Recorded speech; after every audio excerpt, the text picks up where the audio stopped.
vou apresentar para vocês hoje o que é a gerascofobia. O medo de envelhecer, minha gente, ele é antigo, é conhecido de todos nós. E sempre foi uma preocupação das pessoas desde a antiguidade. Mas essa paranoia com o envelhecimento, esse pavor de envelhecer, começou e cresceu nas últimas décadas. E ganhou um nome, né? Ganhou um rótulo, porque isso está tão em destaque ultimamente que os cientistas, os estudiosos do assunto, sentiram necessidade de dar um nome a essa paranoia, essa fobia. Então, a fobia, né, do envelhecimento chama-se gerascofobia ou então gerontofobia, tá? O que é a gerascofobia? É uma fobia específica, um medo, um pavor específico de envelhecer, que tem sinais e sintomas muito parecidos com os transtornos de ansiedade, tá? A gerascofobia fica, digamos assim, dentro do pacote de transtornos de ansiedade. É um tipo de transtorno de ansiedade, só que é uma ansiedade relacionada ao envelhecimento. Então, essa fobia em relação ao envelhecimento, ela afeta o comportamento da pessoa, afeta a cognição, né, o raciocínio, a forma como a pessoa enxerga a vida, a forma como ela interpreta a vida, as situações e, consequentemente, vai afetar a qualidade de vida da pessoa, levando essa pessoa a valorizar em excesso a aparência jovem e a tentar negar a passagem do tempo através de uma série de procedimentos estéticos assim exagerados. A pessoa fica em busca de procedimentos estéticos para poder negar a passagem do tempo, para retardar a passagem do tempo ou para parecer mais jovem do que ela na realidade é.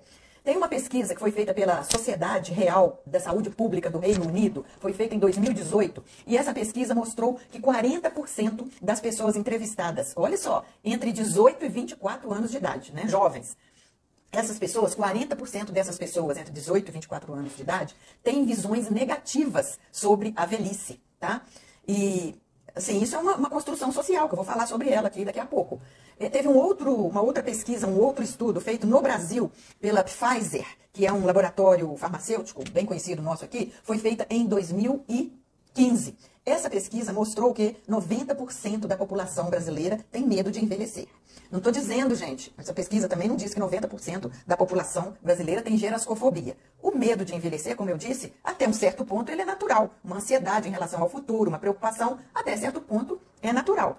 Ele deixa de ser normal quando ele vira uma fobia, quando ele vira uma paranoia, quando ele vira um pavor da pessoa pensar no envelhecimento, pensar no seu futuro com mais idade. Então aí sim, aí é que vira um transtorno de ansiedade, aí é que vira uma doença emocional, tá? Não quer dizer que 90% das pessoas têm gerascofobia, não. 90% das pessoas têm medo de envelhecer, um medo de envelhecer normal. Mas nesse meio desses 90% aí, tem algumas pessoas que têm essa fobia pelo envelhecimento, que é a gerascofobia.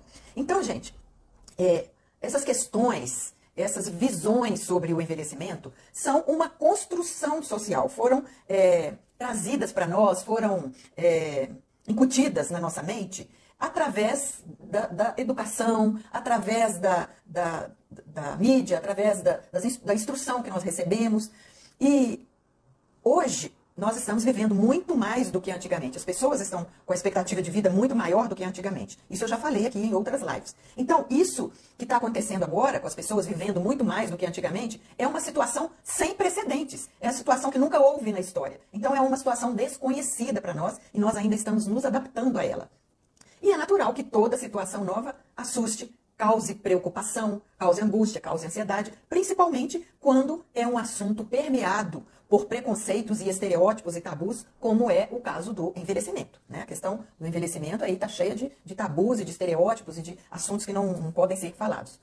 Então, tem um pesquisador da PUC do Rio de Janeiro, ele chama Dr. Valmir Moratelli. Eu andei lendo alguns trabalhos dele, alguns artigos científicos, um artigo científico dele, sobre pesquisa dele sobre o envelhecimento. Então, ele diz pra gente que o enaltecimento da juventude começou a surgir no final do século XVIII, no final do século XVIII, coincidindo com a Revolução Industrial. Nessa época, o valor central da vida da pessoa era o trabalho. A pessoa se identificava com o trabalho e ela se sentia valorizada se ela tivesse um trabalho, se ela fosse importante no seu trabalho.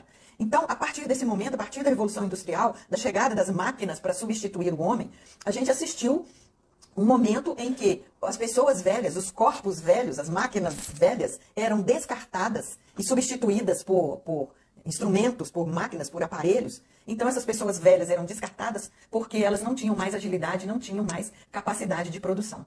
Então o jovem é visto, até hoje em dia, como aquela pessoa que move a economia e que tem alta produtividade, e essa visão ficou mais exagerada, mais exacerbada ainda com a questão do avanço da tecnologia. Porque a gente sabe que o jovem é o que domina a tecnologia, né?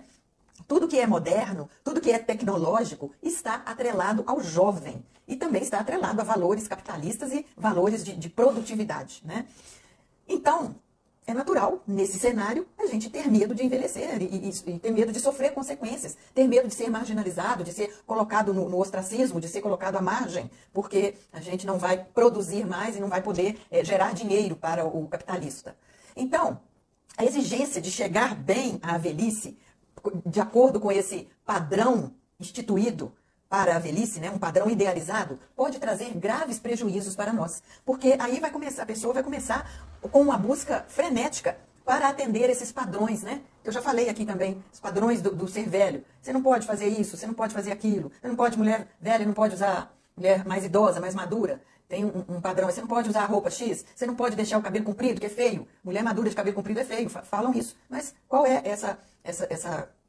esse conceito de feio, né? De onde surgiu isso? Porque cabelo comprido é usado pelas moças jovens, né? Então, acaba a pessoa nessa busca frenética para atender esses padrões aí ditados pela mídia, desse ideal de velhice, que a gente não cabe nele, não fica bem enquadrado nele, e isso leva a pessoa a sofrimento, e porque ela fica perseguindo um padrão irreal, um padrão inalcançável, que é impossível para ela alcançar. Existe aí na sociedade, na cultura, na mídia, nas redes sociais, uma patrulha dos corpos. Já notaram isso? Que tem uma patrulha dos corpos? Se você aparece com ruga, você é criticada. Se a pessoa aparece com celulite, é criticada. Se a pessoa aparece com estria, é criticada. Se a pessoa para de pintar o cabelo e deixa os cabelos grisalhos aparecerem, ela é censurada. Então, assim, existe uma patrulha dos corpos aí, das mulheres, e isso para as mulheres maduras está muito mais intenso. E esse pânico do envelhecimento, esse medo, essa fobia do envelhecimento, está muito ligado ao que está acontecendo nas redes sociais, minha gente.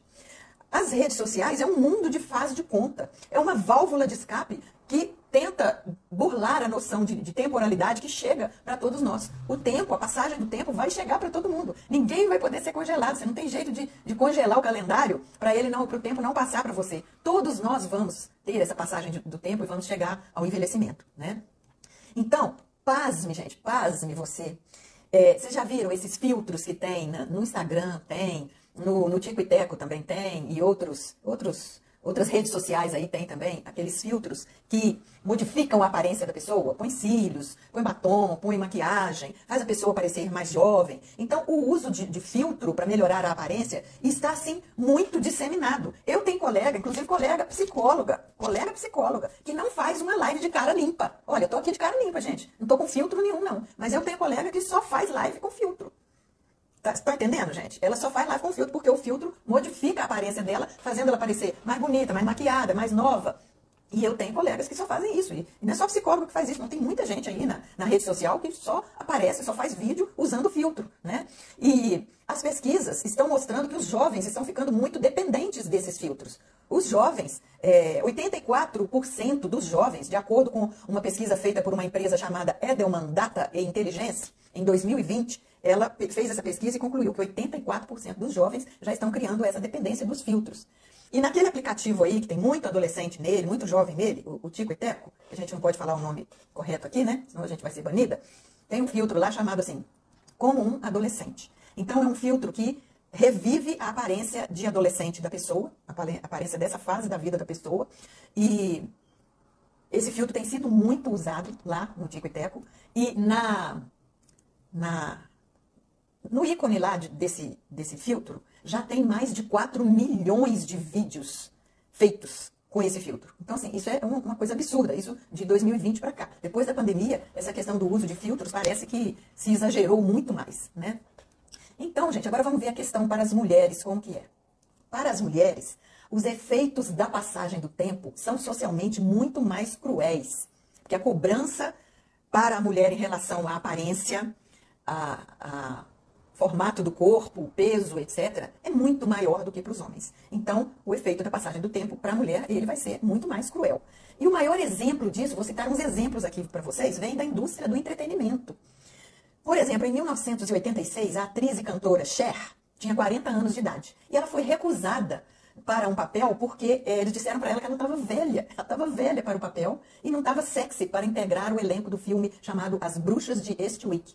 Eu acho que eu já fiz até um post falando sobre isso, sobre essa cantora e atriz chamada Cher, que foi recusada para esse papel.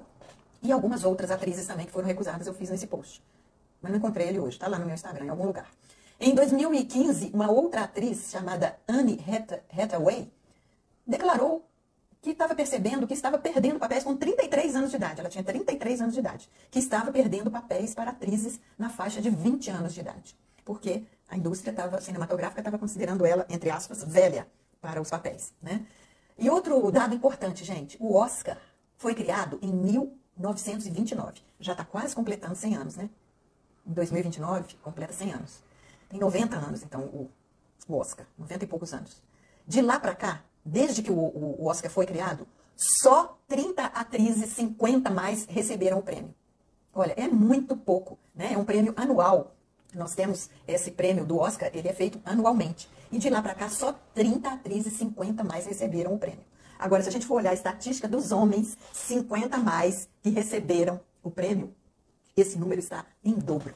Então, né, há uma exigência maior com a mulher madura, há uma exigência maior com o envelhecimento da mulher, tá?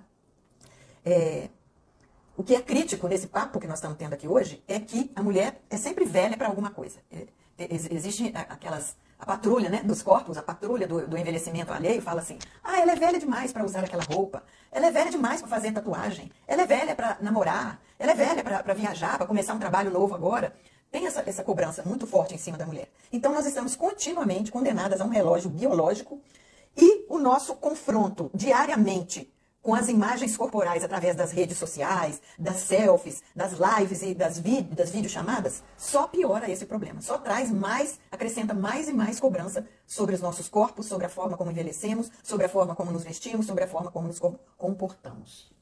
Aqui eu vou dar um exemplo aqui, contar um caso para vocês de uma cliente que eu tinha, que eu já tive, que teve esse transtorno da gerascofobia, né? Era uma fobia assustadora, uma ansiedade em relação ao envelhecimento muito acentuada. Eu vou colocar um nome fictício, porque, por questão de ética, né? Não tem como vocês identificarem a pessoa, porque o nome que eu vou dar aqui é um nome fictício. Então, essa moça se chamava Rejane, nome fictício, e ela tinha 35 anos de idade. Então, ela chegou na terapia, assim, com muita preocupação em relação ao futuro. Então, essa minha cliente, Rejane, ela tinha 35 anos e essa preocupação exagerada com o envelhecimento.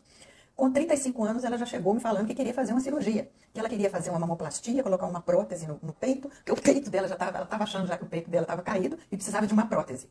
E também queria fazer uma lipoaspiração na papada. Olha, com 35 anos. Fora isso, ela era uma pessoa que fazia drenagem linfática regularmente, fazia massagem modeladora também regularmente e usava produtos cosméticos, assim, sabe esses produtos que eles anunciam, que reduz medidas, que tira estrias, que tira celulite? Ela estava sempre atrás dessas novidades, desses produtos, porque ela tinha receio, ela tinha um medo danado de chegar aos 40 anos sem vitalidade, sem vigor, né?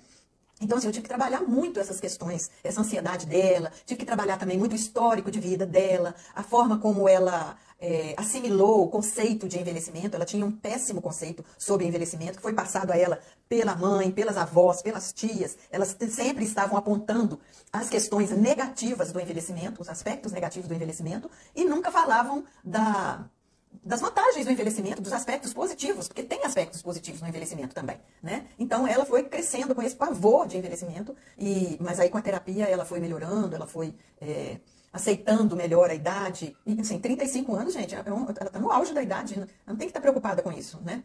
É só uma preocupação estética. Não era uma questão de saúde. Ela não estava querendo tirar papada por causa de uma questão de saúde. Ela não estava querendo pôr prótese no silicone, no seio, por causa de uma questão de saúde. Era só questão estética, para poder caber nesses padrões aí ditados pela mídia, pela sociedade.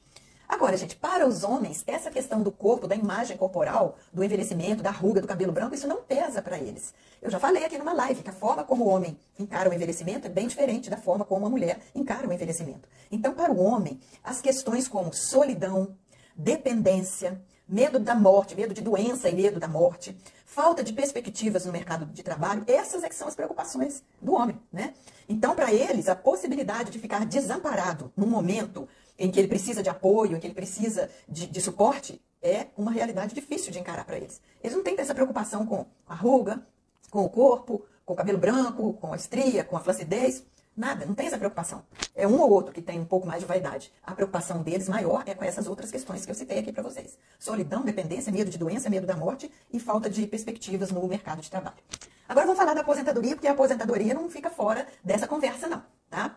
Então, a Ivana está dizendo aqui que atualmente a legislação diz que é 62 anos a aposentadoria por idade. Quando a mulher atinge esse teto de idade, ela pode pedir a aposentadoria. Olha só, a aposentadoria, como nós conhecemos hoje, ela no Brasil, ela foi instituída há mais de 130 anos. Numa época em que as pessoas não tinham uma perspectiva de vida longa. As pessoas viviam 40, 50, 60 anos no máximo, né? Há 130 anos atrás, a expectativa de vida era muito baixa. Então, a aposentadoria, nessa época de expectativa de vida baixa, era sinônimo de isolamento, de recolhimento, de um envelhecer privado, restrito aos seus aposentos, por isso que chama aposentadoria, porque a pessoa parava de trabalhar e ficava dentro dos seus aposentos esperando a morte chegar, porque era assim, não tinha, as pessoas não viviam muitos anos depois da aposentadoria, não. As pessoas trabalhavam, pediam aposentadoria, viviam mais um pouquinho e morriam logo, porque, como eu disse, a expectativa de vida era baixa naquela época. Então, de lá para cá, as coisas já mudaram. A expectativa de vida já aumentou muito. Então, com o aumento da expectativa de vida, com mais longevidade que nós estamos tendo hoje, as pessoas estão permanecendo mais tempo aposentadas. Olha, o meu sogro, já falecido, depois que ele aposentou, ele ainda viveu 30 anos. 30 anos aposentado, né? Então as pessoas hoje estão envelhecendo melhor, elas estão inaugurando um novo ciclo de vida após os 60 anos, tem pessoas até que eu já disse aqui que constroem uma segunda carreira após a primeira aposentadoria. Então, gente, eles precisavam até de inventar um outro nome para esse término da carreira, em vez de aposentadoria, porque, como eu estou dizendo, é um termo que remete aos aposentos, a você ficar dentro dos aposentos aguardando a morte chegar. Assim que era. A aposentadoria estava vinculada, associada a pijama. Eu tenho essa imagem, eu tinha essa imagem. Quando falava em aposentadoria, que eu era criança, eu tinha essa imagem de pijama, sofá e televisão. A pessoa ficava ali na sala, assistindo televisão, vendo o tempo passar e adoecia. Não era assim? Vocês também não tinham essa visão da aposentadoria? Me conta aí qual é a visão da aposentadoria que vocês tinham antigamente, quando as pessoas viviam pouco, né? Então, gente, hoje isso está muito diferente. Eu tinha que arranjar uma outra palavra, um outro termo para rotular esse término de carreira e não a aposentadoria. Porque hoje a pessoa aposentada, o que menos ela faz é ficar no aposento. Ela sai, vai fazer atividade física, vai sair com as amigas, vai no cinema, vai viajar, vai paparicar os netinhos. Alguns, como eu disse, têm uma vida ainda produtiva, querem investir numa nova carreira. Então tem muitos aposentados que ainda estão trabalhando.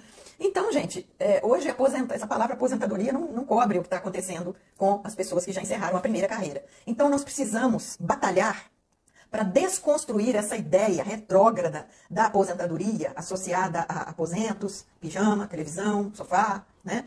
E construir uma nova imagem do envelhecer, uma nova imagem da aposentadoria, que eu acho que devia ter outro nome, né? Mas eu sei que isso leva tempo, eu acho que vai demorar gerações para que seja desconstruída essa ideia retrógrada da aposentadoria e se crie uma nova visão do envelhecimento e do encerramento da carreira, tá?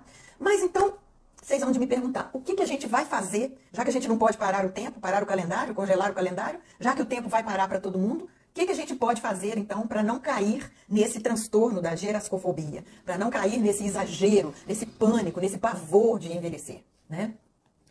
Ivana, meu pai viveu mais 28 anos após se aposentar. Que bacana, hein, gente? 28 anos é uma vida, é quase que o mesmo tempo de trabalho, né? A pessoa trabalha 35 anos, a mulher trabalha 30, né? E o homem trabalha 35. Então, é quase o mesmo tempo da primeira carreira, né?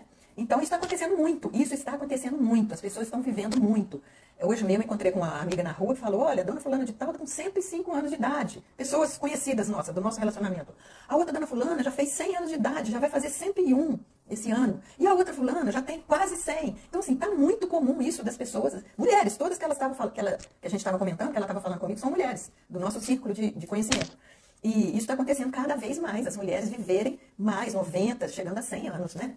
Então, para os estudiosos do tema, a velhice deveria ser entendida como um ganho. Afinal, é um privilégio chegar à velhice, porque vocês sabem que a pessoa que não chegou à velhice é porque ela morreu antes, né?